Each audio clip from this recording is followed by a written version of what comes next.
I played The Last of Us 1 about 2 months before playing The Last of Us 2 a bit after its release. After experiencing it, I spent about 4 months writing a critique essay on it. This game, its themes, characters, ideas, gameplay, the bullshit surrounding its release, its graphics, the discussions I had with friends, the music, the sound design, moments, its soul, was ingrained into my brain and I couldn't stop thinking about it. It had an incredibly deep and profound effect on me, so I spent 4 months writing this essay, and then after a formatting error, it was gone. The whole script and the 4-month time sink was a complete waste of time. This game broke me, and I now keep copies of all my projects on 3 separate drives. So after over a year, I'm back to thinking about this experience that is emotionally devastating both in and out of the game. I'm back to thinking about The Last of Us Part 2.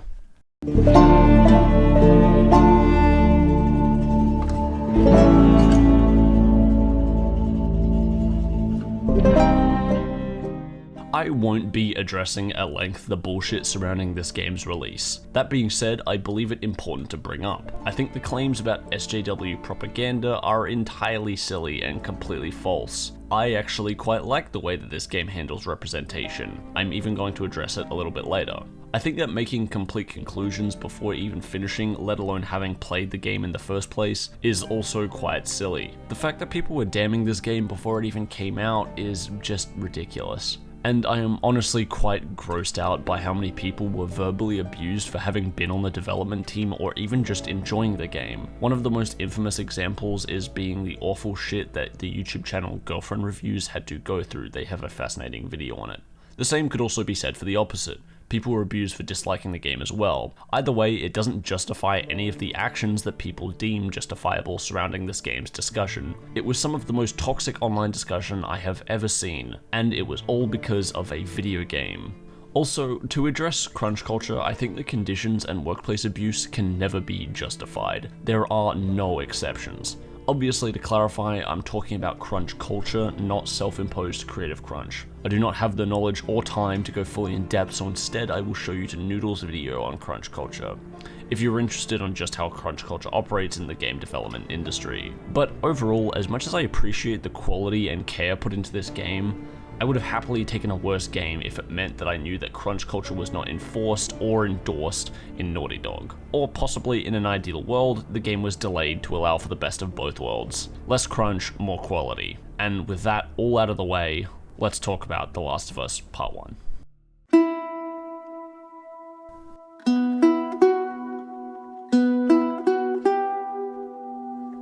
Spoilers for the first game in this portion, but come on guys, really, the game is nearly 8 years old, go play it. Now, it's pretty damn obvious that The Last of Us 1 is good. There's not much I can say about it that hasn't already been said about this game, but I believe it important to provide context for the discussion surrounding the second game.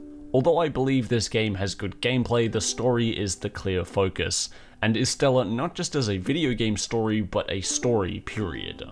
I was watching a Joseph Anderson stream and he claimed that most games have bad stories, and a game like The Last of Us is an exception to that rule. Although I believe that story is quite often put on the back burner to gameplay in, well, games, I think that's mostly due to its medium. Video game stories are not naturally lesser than, say, literature, they are simply different. In the same way that a movie tells a story through framing and visual metaphors, games tell stories through gameplay. The Last of Us is a weird in-between case because the writing is so excellent that it's a good story on paper, while also telling a good story through gameplay. It uses the medium to its advantage by having gameplay be tied to story. But mostly it's due to its good writing, which is a universal tie between most mediums of storytelling, books, movies, and games, etc. I think it's for this reason that The Last of Us 1 is held in such high esteem amongst most critics, as it's more of a universally good story. With all that being said, let's talk about what's actually in the story for The Last of Us Part 1. I think The Last of Us 1 has an incredibly average and fine in every way plot. Hold on, don't crucify me just yet. I think the plot of take a girl who is immune to the zombie virus halfway through the country to hopefully create the cure is really just average. But it provides a super simple and elegant canvas for the story to be told. Joel's journey from losing a daughter to forging a paternal bond with this girl he has to take halfway across the country, while experiencing horrific and disturbing scenarios bringing them closer together as Joel is forced to show his violent and downright psychopathic tendencies, because he is so scared of losing another daughter that he picks the incredibly selfish choice of saving his surrogate daughter over the entire human race and lying to her about it, while we as the player are forced to go along with this and experience it at the same time they are, making us believe and experience their bond as the game begins, builds up, pays off, and comes to its conclusion. It creates one of the most powerful and elegant stories I've ever had the pleasure of playing. Basically, what I'm trying to say is, the story that The Last of Us presents is beautiful, complex, disturbing, riveting, and thoughtful. This is the kind of storytelling that set the bar for story-driven games, and with all that being said, Naughty Dog shot themselves in both feet when they ended the first game on a cliffhanger, announced a sequel after 3 years of hype, 4 more years of hype leading up to the release, and then had the balls to start playing golf.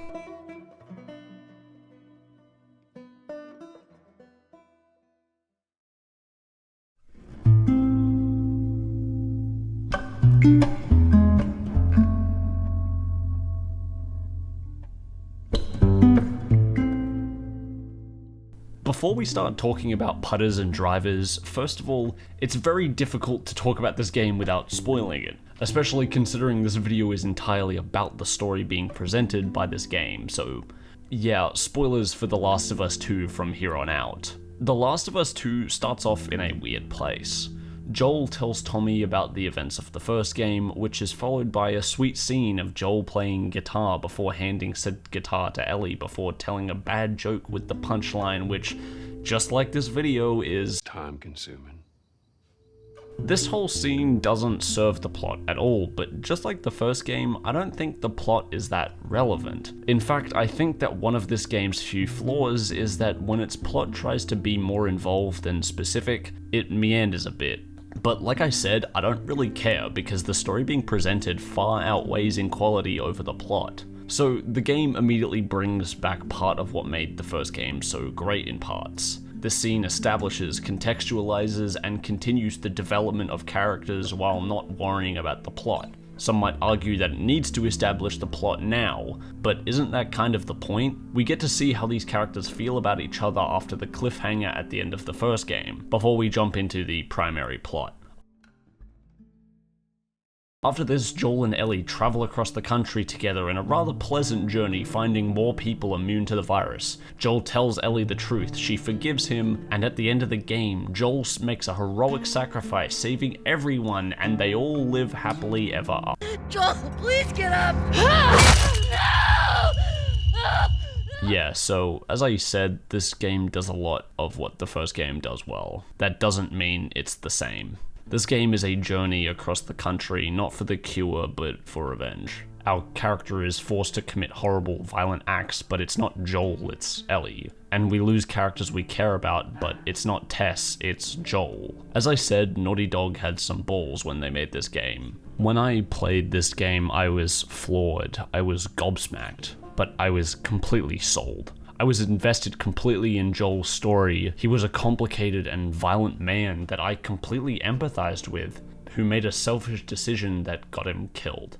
Also, having him killed off at the start of the game was such a bold move that worked to shake the foundation of what I expected from this game, while also motivating every other storytelling element after this event. This is the level of storytelling that I expect from The Last of Us. This is what I consider excellent writing. With all that being said, it seems that some people did not feel the same way. For some, what made the first game so special was the relationship we got to experience firsthand and see develop over the entirety of the first game. This is very valid. I think the people that claim this are right. I agree with them. What I can't agree with is the claim that the second game would have been better if it was just like the first game.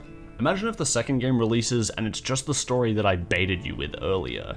It might not be bad, hell, it could have more of those cute little character building moments from the first game. They could bicker a bit before remembering why they love each other before the finale. It might be okay, but it would be so boring and uninspired. It would be just like every other zombie shooter game ever made. It wouldn't be The Last of Us. That kind of story worked within the context of Joel and Ellie's relationship between each other and the world around them in the first game, not the sequel.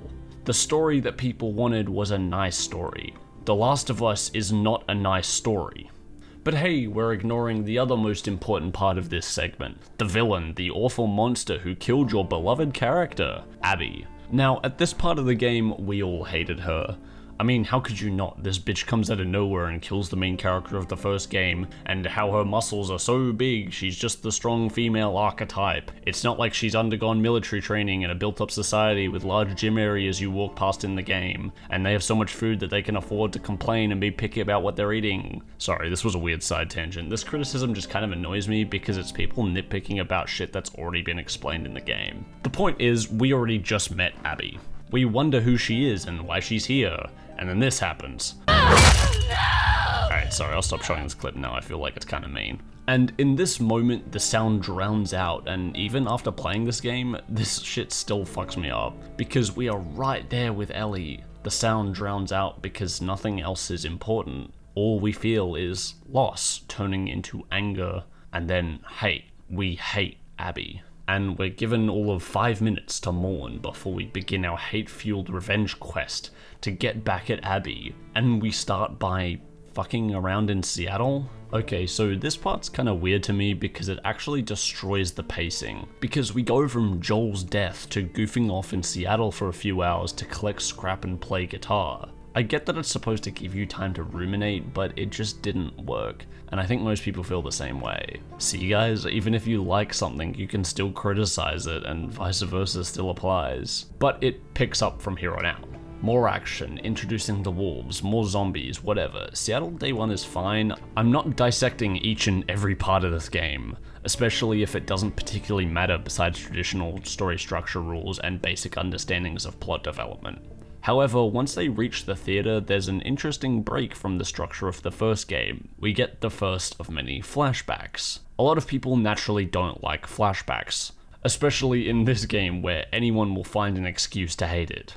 I'm kidding, relax. This flashback's pretty simple, most of them are. Why I think they work conceptually and structurally is because there's a pretty big time jump between the first and the second game, and Joel and Ellie are in a very different place emotionally since the last game. So these flashbacks serve as great content to create breaks between the days while also contextualizing the actions of the primary story. Some may be able to just guess that Joel lost Ellie's trust after lying to her. It's pretty obvious, but small details as well as big reveals in these flashbacks serve to frame the current events. So each time we play a flashback, we understand the main story in a different light. It's a really interesting way to structure a game, and I'm really happy that they went this way. As for criticism of, it's hard to keep track of, dude, really? They say the day and location in each section, and as for the flashbacks, they are so visibly younger, and the flashbacks happen in a linear sequence chronologically. There are many super confusing narratives I have read, watched, and played. This is not one of them.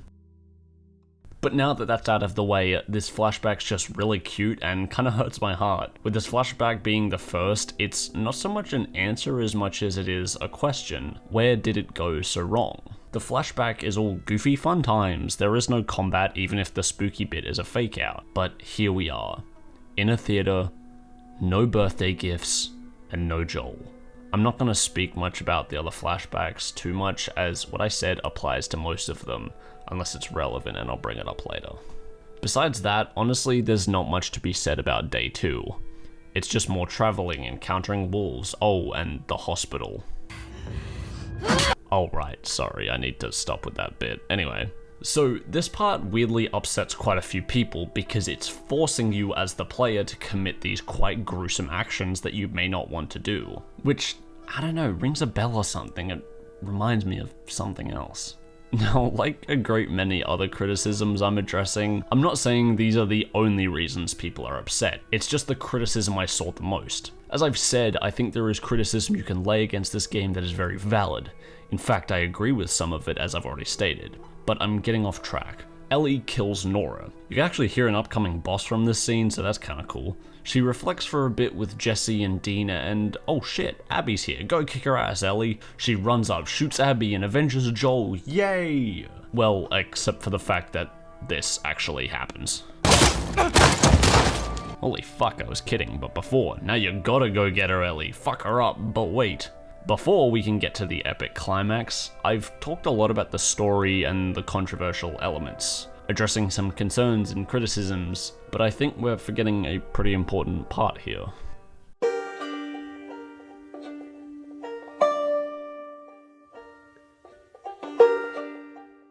As I said earlier in the video, one of the most important parts, if not the most important part, of the first game was the bond between Ellie and Joel. This is true, but I think it's important to point out that Ellie, although very interesting, had a flat arc in the first game.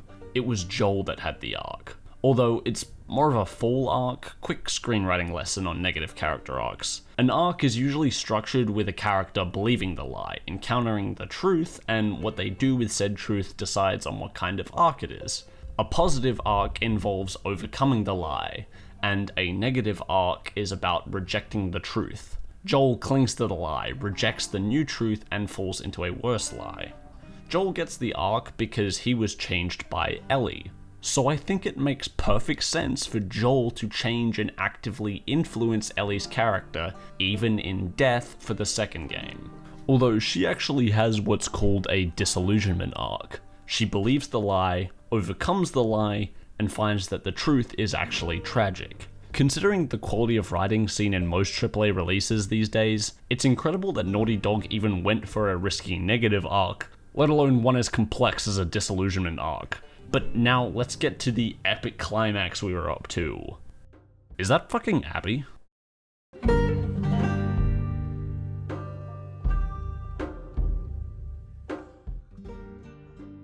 So this is the one exception to me being okay with the flashbacks. I'm kind of torn on this one.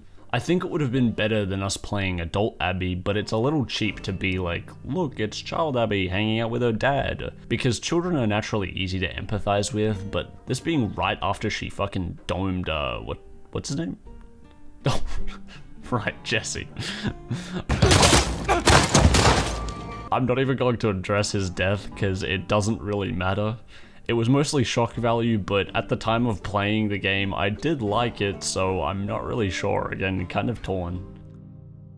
So I think it's a tad cheap to do the whole save the kitten routine. When learning about writing, although it isn't usually coined as an actual term, most people call this the save the kitten, or puppy in some cases, technique. It's a very simple way of having someone appear more empathetic, but I find it weird that they expected this to work on anyone after Abby just fucking domed Jesse and Tommy. So no, although I don't dislike this flashback, I also don't think it does a great job at creating empathy either. So if you haven't played the game because you ignored the spoiler warning, yes, after the midway point we play the rest of the game as Abby, or most of it at least.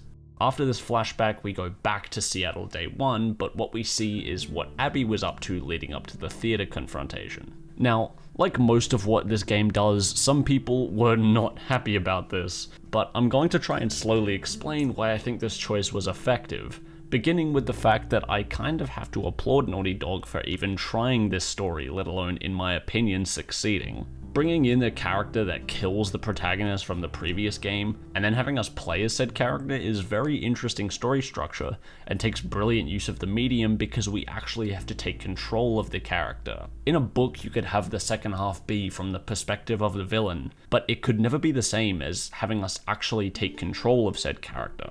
But I'm getting ahead of myself. The point is, it was a very bold move to do this, and I for one am very glad that they did. Thankfully, I believe the rest of Abby's story does it better. So day one with Abby is basically just presenting you with how the Wolves faction operates.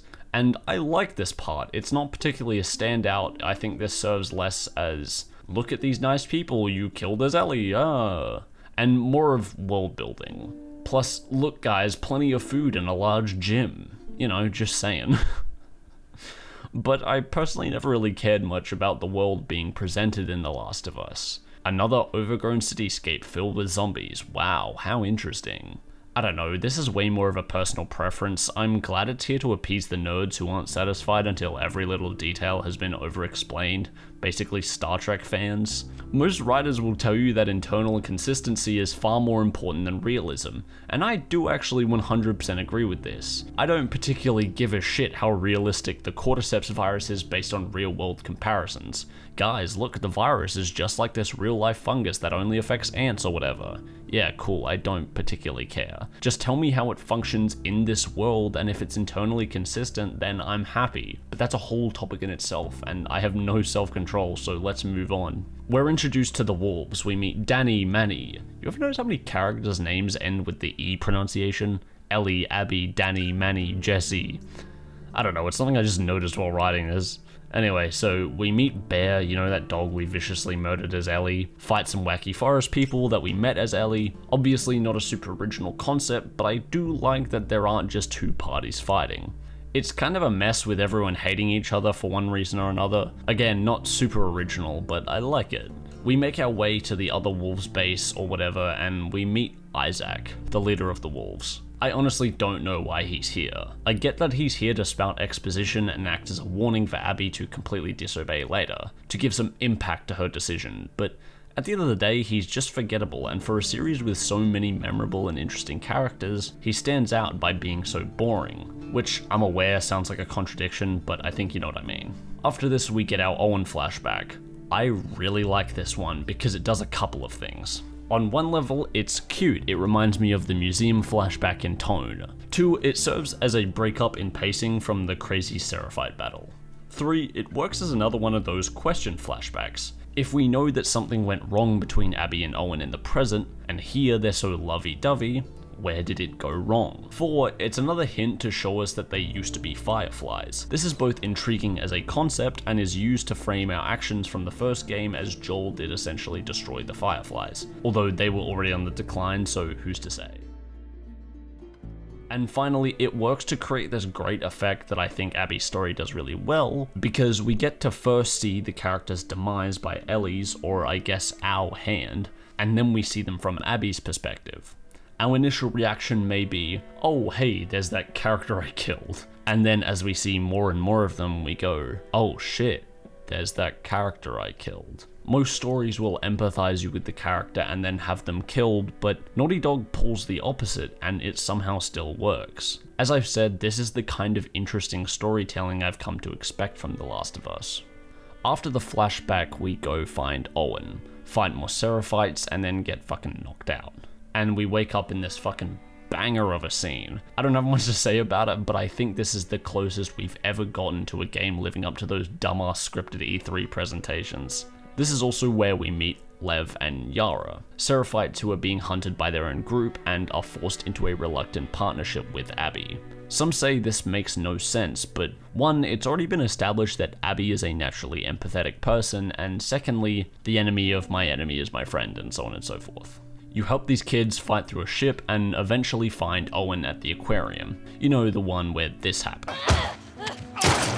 But it's alright, that doesn't happen till later. Also, side note, I don't have much to say about Owen, but I wish I did. I like his mini arc about not letting go of the past, and how being loyal to a cause you don't fully believe in can actually be detrimental. I don't know, it's small, but I like it. There's not much to say about Seattle Day 2, it's just Abby feeling the need to go look for these 2 kids. To be honest, I'm not exactly sure what drives her to do this. The only thing I can think of is the same reason she helped them in the first place, natural empathy. But I personally think it's a little bit of a stretch, but honestly, I don't really care. It works well enough and I didn't even think twice when I first played it. It just stuck out to me later. We then get more Seraphites. We We find the kids, they're taken back to the aquarium through a cutscene. I'm fine with this because we were just there, so it's kind of pointless to make the player go back manually. We then have to go get medicine for Yara, some medical supplies, because she isn't doing too well. I really like this section, and I think it's the point where I finally really turned around for Abby. This partnership works because it's not trying to replicate Joel and Ellie's relationship, because they knew they couldn't, so they made it different. And I think it works really well for a few reasons. I'll go into Abby's portion in a sec, but for now I'll just say, I actually like this fear of heights thing. It's a bit of a contentious subject, weirdly, but it's set up earlier and it's paid off here. That's just good writing. It allows Lev to help Abby after she's been helping them this entire time. It's simple, but I think it works. Oh, and speaking of, let's talk about Lev. I mentioned earlier about how this game handles representation. Ellie being gay isn't really addressed, it's just shown, but it's just a relationship. These characters aren't just what they identify as, they're more complicated. And Lev is a great example of that. Throughout the skyscraper section, Lev slowly lets their guard down and talks about how they realize they identify as non-binary.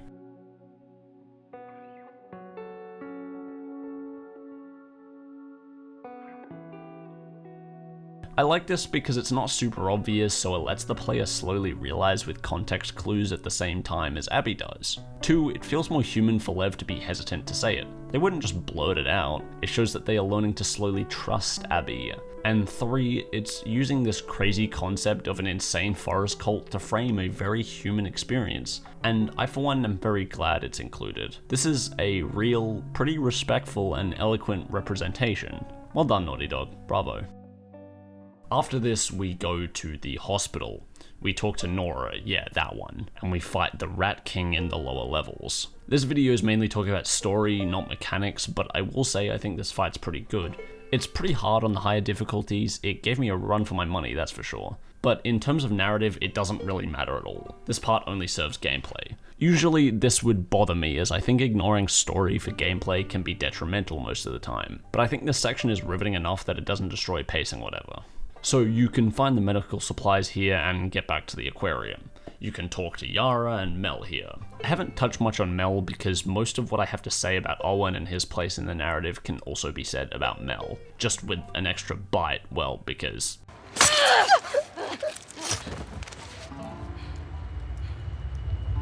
At this point you find out Lev's missing, so you have to look for them, which takes us directly to day 3. You have to fight through this really excellent sequence dodging sniper fire with Manny while killing clickers and whatnot on the way, and after you finally catch this asshole, he shoots Manny, which for me was the final straw. I was ready to kill this asshole, and then you find out it's actually Tommy. It's using this dichotomy of where most players stand in the story and gameplay by creating this hatred to then reveal you're actually after someone you aligned yourself with. It's really creative and interesting design, combining gameplay with story. Yet another example of how this game takes advantage of the medium it's in a really interesting way. It's another reason why I think it's a little strange when people say, this game just wants to be a movie. Well, if it did, do you think Naughty Dog would be using such interesting game design only possible in this medium? Now, after this excellent sequence is a relatively forgettable one. It's similar to the Wolf Settlement in theory because it's world building showing us how the Seraphites operate, but like the Wolves hideout, I don't really care. But I want to reiterate that this is a personal opinion, and if people really want this kind of world building, then good for them, it's just not for me personally. After this you go to Yara and Lev's family home and then have to escape. Isaac is back and then he does this. Yeah, so Yara is killed pretty unceremoniously. I'm pretty indifferent to this. Some, such as Marcus from the Cosmonaut Variety Hour, thinks that killing off Yara like this is wasting players' time, because we spent so long getting medical supplies for Yara. I don't necessarily agree with this, but I did think it was a tad strange. For me, it felt like an effective death at the time, but as I considered it more, it felt like Yara was killed off because they simply didn't know what to do with her. Although, to give it some credit, this moment made me fully realize that I actually did care about Lev and Yara's plight. But with that being said, I think that her story could have been wrapped up with a tad more finesse. This is also a turning point as Abby is now seen as a traitor amongst the wolves. At this point, there's a big horse chase, which is pretty cool functionally anyway. There's more seraphites, a mini boss fight with this guy, and then you head to the boat and go back to the aquarium. And as the penultimate section of Abby's days in Seattle, you come across Owen and Mel at the aquarium. You spent so long with these characters seeing them struggle and hate, love, mourn, but in the back of your head you knew where it was leading to,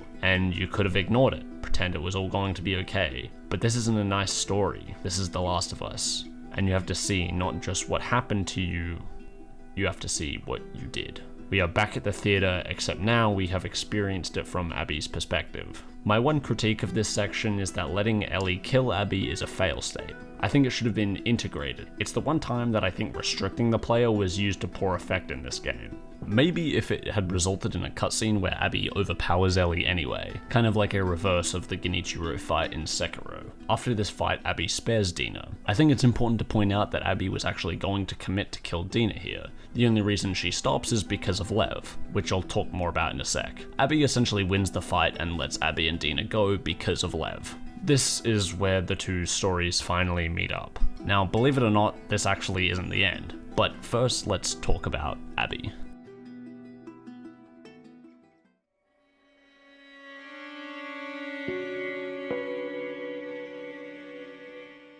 As may be pretty obvious by now, I actually like Abby, and yet again, like a great many other things in this game, most people, it seemed, did not share this opinion. And look, I get it, this chick comes out of nowhere, kills Joel, domes Jesse and Tommy. Actually, Tommy's fine, but I forgot to say that earlier, but he's okay, it was a fake out. I don't really care much for fake outs, but I think Tommy is small enough a character that it doesn't particularly bother me. Abby does all of this and we are forced to play as her for half the game. It's a really bold move, but I think it works. First of all, I think it's important to point out the role of positive and negative arcs and themes being presented in this series. In the first game, Joel had a negative arc and represented the deeply human reaction of selfishness when presented with a life or death situation, and Ellie represented the opposite of that. For The Last of Us 2, Ellie has the negative character arc. I already mentioned her disillusionment arc earlier in the video, whereas Abby has a positive arc. But that's not enough, is it? I think what makes it so effective is that Abby is experiencing learning to understand, maybe not empathize or even sympathize, but understand the enemy,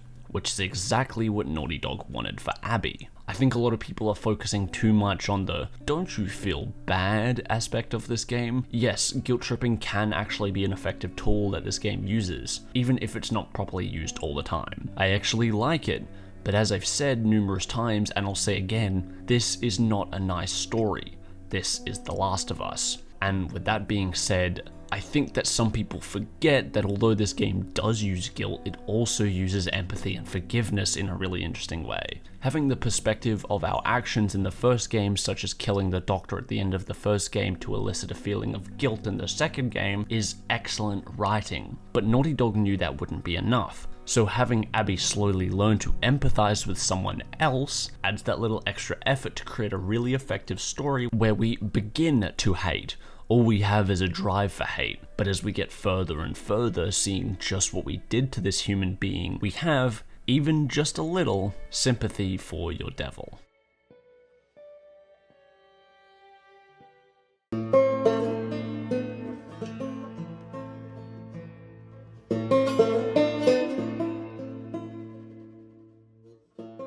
I guess it's finally time to address that ending. Before that though, we have this small chapter with Ellie and Dina on a farm. They finally got that peaceful life. They barely escaped with their lives, and now that they have something to care for and protect, chasing after some revenge fantasy just isn't worth it. So they lead the simple life. Or they would if this wasn't The Last of Us. Tommy's back to tell Ellie he has a lead. Dina's pissed, but all we feel is pity. After all this time, Tommy still couldn't let it go. He's a wreck, and we see it. I guess Ellie doesn't because she takes his lead and even after Dina trying so hard to stop her, begging her to let it go. But this isn't a nice story. It's The Last of Us.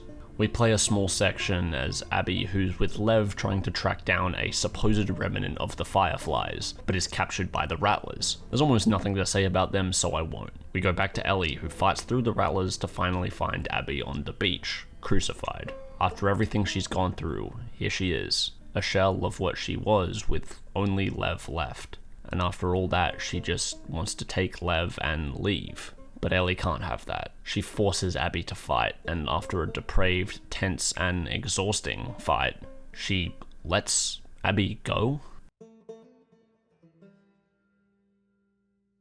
We begun the game completely connected with Ellie.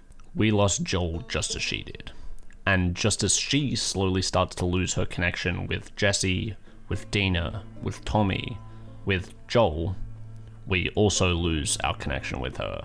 We want her to be okay, but she's so relentless in her depraved revenge fantasy that she becomes a husk of the relentlessly optimistic little girl from way back when. And after all that, she sees what may have been her final conversation with Joel. In the end, there's no point in killing Abby. Her life has lost so much purpose that she has nothing left, and she can't kill Abby. This ending's a little weird, because I so didn't want to kill Abby, but it was all Ellie had left. A dichotomy between our wants playing as each character. Ellie doesn't kill Abby. I felt relieved and robbed, satisfied and heartbroken. This is the level of storytelling that I expect from The Last of Us, because it's not a nice story, it's The Last of Us.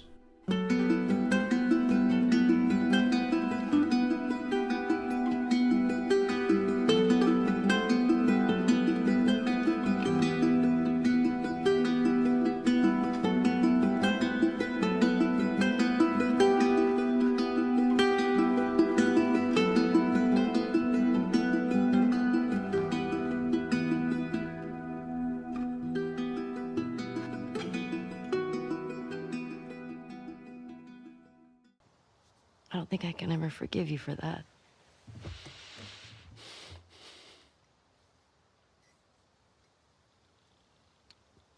But I would like to try.